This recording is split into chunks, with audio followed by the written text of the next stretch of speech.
لبیک یا حسین، لبیک یا حسین، لبیک یا حسین، لبیک یا حسین، لبیک یا حسین۔ اس طرح نہیں، ایک منٹ، اس طرح سے نہیں، ہماری مائیں بہنیں ہمارے جذبے اس سردی کے موسم میں مان پڑنے لگے تو ان کی ہی نعروں کی گونج ہمارے حوصلوں کو بلند کرتی ہے۔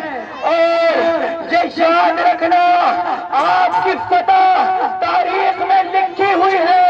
مفتی مرحوم قائد مفتی جعفر حسین کی قیادت میں اسی ملت نے 10 روز تک دھرنا دیا اور اپنے مطالبات کو منوا پر اٹھی۔ وہ عامر کی حکومت تھی، ہم نہیں جھکے کیونکہ کربلا سے درس لیا ہے۔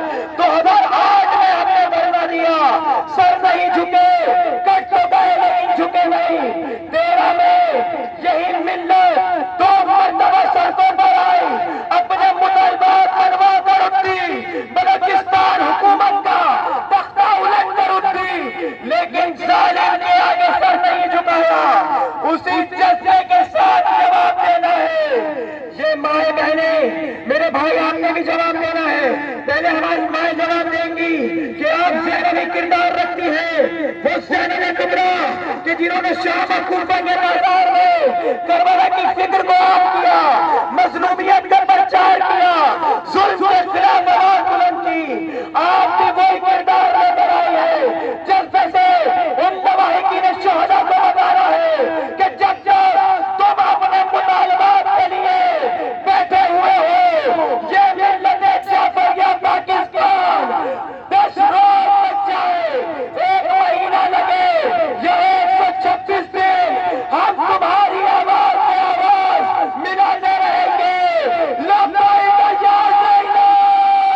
لبیک یا زینب، لبیک یا زینب، لبیک یا زینب، لبیک یا زینب، لبیک یا زینب۔ اور تم نے کس کو ڈرانے کی کوشش کی تھی؟ ہیہات من الذلہ، ہیہات من الذلہ، ہیہات من الذلہ، ہیہات من الذلہ، ہیہات من الذلہ۔ اور اب آپ اپنے جذبوں کو بلند کرتے ہوئے مجتمع کر لو اپنے جذبوں کو۔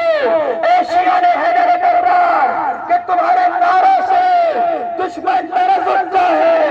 آج تم نے اپنے نعروں کی گونج میں دشمن کو للکار کے بتانا ہے کہ جب تک ہماری جان میں جان باقی ہے ہم مظلوم کی حمایت کرتے رہیں گے۔